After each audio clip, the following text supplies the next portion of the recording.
نړیوال سازمانونه وایي چې په افغانستان کې تر 30 میلیونه خلک بېوزله دي او 40 میلیونه نور بشري مرستو ته اړتیا لري چې په اصطلاح شپه پرې سبا کړي.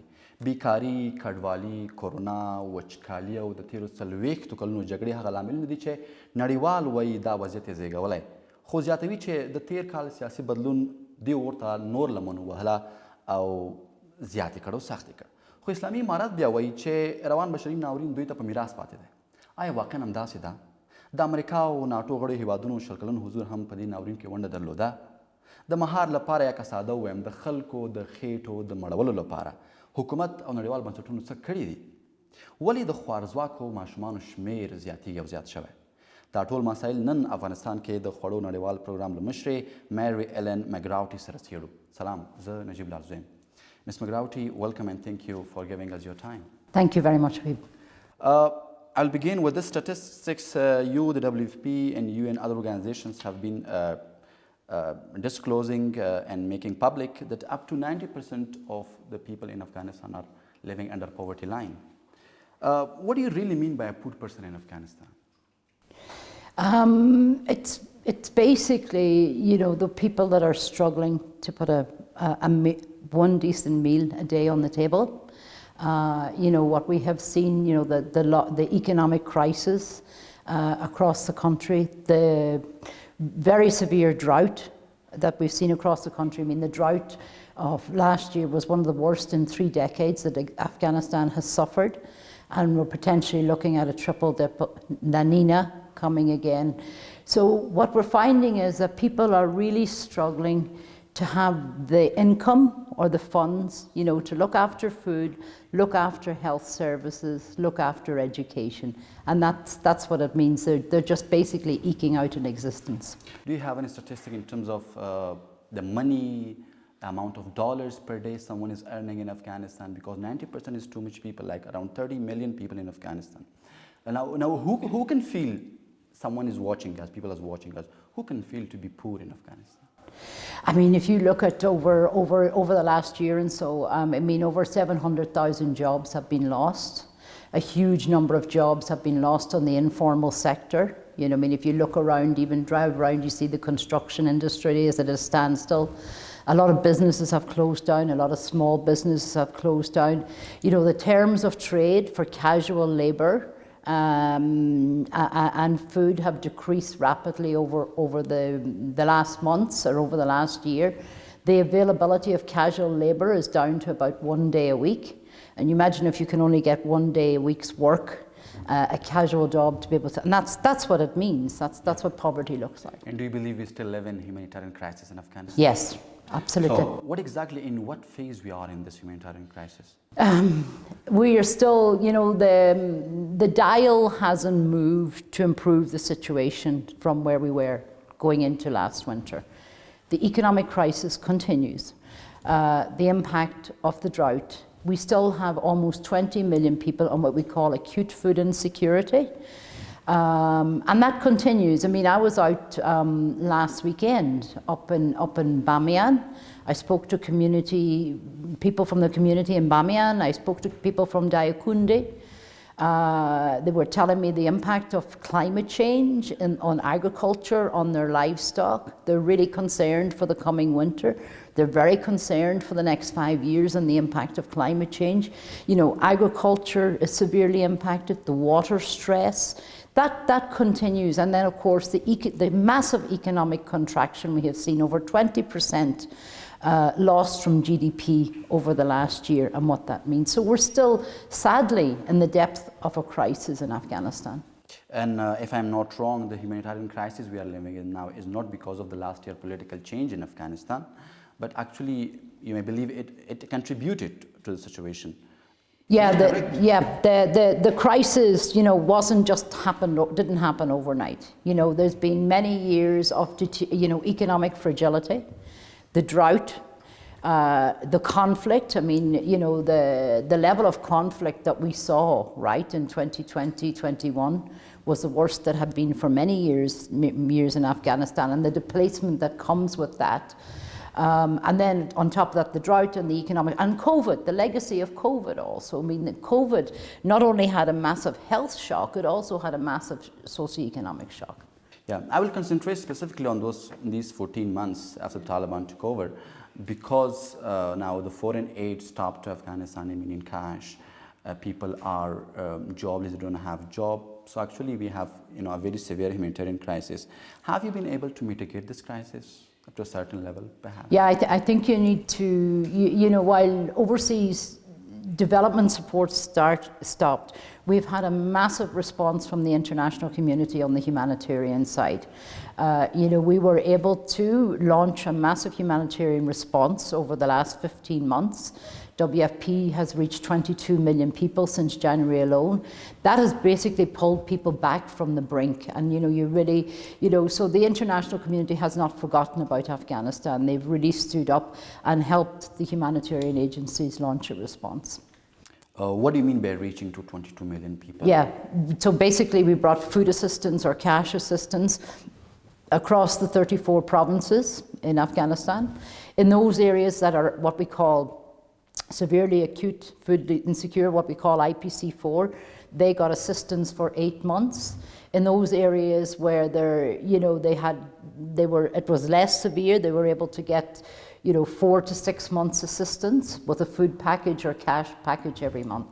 Yeah, coming specifically to the malnourished children, Mr. Mc Groarty, how is the situation of these children? Because I personally have been seeing after when I go outdoor for covering these issues, I've been seeing lots of children in comparison with the last years. What do you think was the reason, and how have you helped these people? Yeah, we've massively scaled up with our UN partner UNICEF the nutrition treatment and the nutrition prevention. So for every food package we were giving out in the very difficult areas, we're also giving a special package for those families that had a child under 5 to try and prevent malnutrition. But also in the health centres and mobile clinics, we've been giving special nutritious foods to be able to treat malnutrition. That's really, it's a combination. Of course, it's the difficulty around food, and particularly women and children. When there is a crisis, and particularly when there's a hunger crisis, women and children sadly suffer the most, right? And that's what we've seen. But you also have the stress around the health services. You also have the stress around water and sanitation. Yeah, I'll remain with the children, Ms. Mc Groarty. It is quite critical and very important, because it's connected with the future of Afghanistan, perhaps in the next 2 decades. Are you satisfied with the aid you have been providing to these specific children? No, I think you're very right. Have you covered all these children in Afghanistan? No, because you don't get enough resources, so you prioritize. We have an important school meals program. You're very right when you say the children are the future. We have all the science and the evidence that tells us when young children get malnourished, particularly in the first 1,000 days of their life, that malnourishment follows them, even though they get treated. The impact of that follows them for the rest of their life in terms of education and in terms of productive capacity. So for us, really being able to get to the children with adequate food and adequate nutrition support to prevent malnutrition is really what we're focusing on. Yeah. I'll come to this part, Ms. Mc Groarty. What do you think the Afghan government can do to address this crisis? Yeah, the Afghan government will have to put some resources into it, but I guess there are some, the situation is very difficult and very complex with the decisions, some of the decisions that have been made. I think there needs to be some constructive dialogue in terms of creating a pathway forward for Afghanistan, and I will leave it there. So you didn't have any specific sort of suggestion or plan? Well, I guess the issue of girls' education needs to be looked at. You cannot, the country is not going to recover from a humanitarian crisis or an economic crisis if 50% of its population don't have the opportunities to engage and to optimize the productive capacities. You know, when I go out around the country, I've met many, many women. You know, I mean, sadly, you have a high number of widows in Afghanistan because of the many decades of conflict. You have old widows, you have young widows, you have widows, they've been widows for decades. They're the only breadwinner for their family. They must be able to work to be able to make sure that they have a livelihood.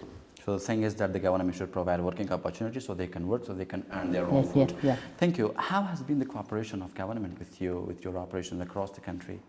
Yeah, I mean, as I said earlier, we were able to reach over 22 million people since January.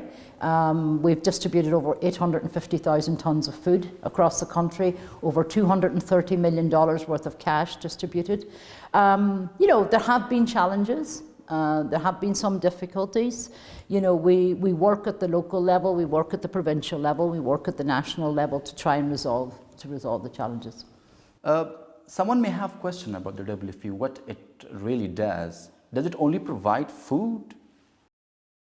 No, we do emergency response, providing food, but we also have a big portfolio in programs to build resilience, you know, to help communities, to help households to be able to grow their own food, and that's in irrigation, land reclamation, flood protection. I mean, we have big programs here in Afghanistan for over 500,000 people. We also do school meals to keep children in school because, again, education is so important for the future of a country, and of course our big nutrition portfolio. About the school bread. In last May, if I'm not wrong, you distributed bread to over 40,000 children, school students in Afghanistan. How is that process now? Is it still ongoing? Yeah, we're just, it's not just bread, it's bread and soya and local walnuts and local raisins. So what we were trying, so it's more of a cake than a bread. So what we were trying to do, the whole intention of the project is to connect smallholder farmers, local production with processing and with schools. So to create a virtuous value chain so that we create employment and livelihoods while we also deliver a program for the school children. So it's still ongoing, yes. بیرته راګرځو موږ سره پاتې شئ.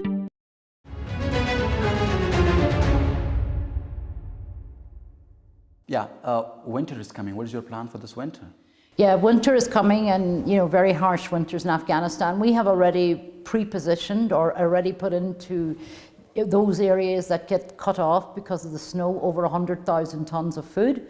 We have constructed 35 special storage units for that food. So we've been focusing over that over the last couple of months. So that will keep about 2 million people in those high mountainous areas up until, I guess, March, April. So we've already done that. And then, of course, we're planning to scale up to reach another 13 million people across the winter in the areas that we can access. By providing them what? Providing either food or cash or vouchers. If markets continue to work and if roads don't close, we will provide cash so that people can buy what they want, or we will provide vouchers. And those difficult, more remote areas, we provide food. And have you started storing these food? Yes, we've already moved almost 100,000 tonnes. Thank you. And do you have enough budget and money for your programs, your operations? That's always the challenge. Between now and May next year, we're about $1.2 billion short. As I said, we have, there's nearly 20 million people in what we call acute food insecurity. We want to be able to reach as many of them as possible, particularly the 6 million people who are in what we call IPC4, but we do have significant shortfalls coming up in the new year. And $1.2 million short. Yeah. And what do you think is the reason? Why are you short of money? There is many crises, sadly, across the world, and that's really the reality. And hungry people, no matter where they are, hungry children, no matter where they are, they deserve support. So, you just open a newspaper, open the internet any day, and just see the number of crises that are happening across the world. A number of crises, if I'm not wrong. So, is Afghanistan not now the priority? For me and for my team, it's the For you, of course. Yes, for me, of course, it is my priority. For the donor of the international community. Yeah, but I guess for my colleagues sitting in Ethiopia, Tigray is a priority. For my colleagues sitting in the Sahel is a priority. The Central African Republic, Syria, Ukraine, those of us, each one of us are all trying, to advocate for the people we serve. People believe in Afghanistan that we have been in war for decades. Now the international community has forgotten us and they have made the Ukraine priority, the crisis there. Are they right? I don't think it's fair to say that the international community has forgotten Afghanistan. If you look at the tremendous support for the humanitarian response over the last year. But it is difficult with the Ukraine crisis because the Ukraine crisis has created another new level of humanitarian needs. But it's also impacted on food prices, it's impacted on energy prices. You have in many countries now a cost of living crisis because of that. So when all those factors come together, it's just the demands on the public purse are enormous.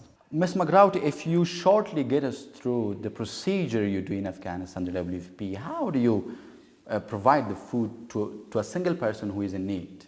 Okay.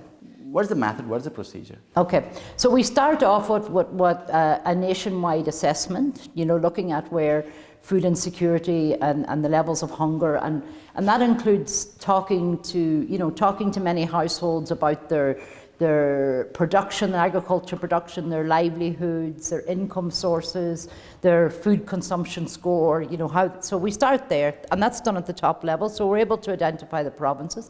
Then we map that with a lot of local level analysis. Then we work with NGO partners. We have many NGO partners across the country, and then we start developing local NGOs. 75% of the NGOs we work with are local NGOs. We have 800 staff at the moment in WFP, and 700 of those are Afghan staff. So they're on the front lines. We work very closely with the community structures to identify those households. We always have to prioritize the most vulnerable. So you get on a list, your household is given to put on a list, somebody verifies that you're in dire need, and then we work with the NGO to deliver that food assistance. We buy some of our food in Afghanistan. We work with a lot of local millers we have for years, connecting wheat farmers to the millers, so we buy wheat within Afghanistan. We buy some in the region. The vouchers that we deliver, all that is locally sourced, and then of course, or you get cash. And then we have distribution points, right? I think at the moment we have something like over 4,000 different distribution points across the country. Days are scheduled for the distributions. People come and either pick up their cash, pick up their vouchers, or pick up their food assistance. It is a clarification. The analysts believe in Afghanistan that the WFP, actually the operation they do, the assistance they provide, the specific person in Afghanistan who needs doesn't get enough because the process you have is very lengthy. You have got contractors, then you have got subcontractors. So the money from the donors that come to the WFP, then it's a process. So finally, when a person gets the food, is not enough. No, I would, there's a very little, you have to transport food, right? You have to transport food from A to B, so there are transport costs involved. You also need the structures in place to make sure the food is going to the people who it needs to go to, and we also need to work with partners. So I think overall, in terms of the costs associated with delivering the food to the people, it's that associated cost is quite small given the scale of the work that we are doing in Afghanistan. We don't have enough because, of course, ideally, if you wanted to be giving everybody a full basket on a monthly basis, you would need double the money. So we have to prioritize, and that's the reality. And you also pay the salaries of your employees in Afghanistan from the money that a donor is donating. That's in the budget. Yes, that's fine. Mr. McGroarty, what do you think are the permanent solutions for eradicating poverty, or at least decreasing this crisis, this severe situation? Yeah, I think Afghanistan, there needs to be solutions for climate change. adaptation to climate change. There's incredible water stress at the moment, and droughts are continuing to get worse, floods are continuing to get worse. So we really need to help farmers, livestock owners to be able to adapt to climate change. Given the economic situation, agriculture needs now to become a main driver in the economic recovery. You have a massive rural population. Agriculture can be the backbone with the investments, but that investment needs to be in water management, as I said, climate adaptation. And then somehow an economy that's self-reliant, an economy that's driven in Afghanistan, because trying to replace that big chunk of overseas money that came in. So it's really, that's where, and bringing those bits and those things together. Maintaining some of the gains of the last 20 years is also important. The health service, the education service. I come from a country where education was one of the key pathways out of poverty. Where I come from, Ireland, was an extremely poor country in the 1950s. We're a country that suffered a famine. We had a population of 8 million before the famine. Our population has never recovered. But it's that it's that education and building an economy that's locally driven, and then connecting with markets, making the local markets work, but also connecting to the regional markets. Yeah, so seeing at your response, and the first thing you mentioned was the climate change. So it's all on the international community to do, because Afghanistan doesn't have any contribution to the climate change. It's because of the other countries. That's right. Yeah, but I guess that's the big discussion at COP27 in Egypt over this last week and this week. Yeah. Yeah, thank you. My last question, Mr. Groarty. You have been in Afghanistan. When and how do you think the crisis will end? When? Oh gosh. I do hope. I've been in Afghanistan now over 2 years. I do hope a path. We all hope, but you have the stars. You have been working here. You have been on the ground. Yeah, I do hope that a pathway forward. That Afghanistan. There is we've seen an end to that massive widespread conflict, right? We did, before August, 200, 300 civilians dying every week. It was horrendous. So that has stopped. So there is a kind of a fragile peace. But there are pieces that need to move on the government side, to try to help, meaning so that really all the people of Afghanistan can move forward in a path of peace and prosperity, and I do hope so. I would worry, with the different, particularly the issues at the moment around women and girls, that it's going to be very difficult to get out of this crisis unless some of those very key pieces, those very fundamentals, are addressed. Thank you so much, Miss Mary Ellen Mc Groarty, for giving us your time. Thank you very much. Nice to talk to you. د نننۍ مرکه همدومره وه، تر بیا ښه وخت. له لیدلو مو مننه.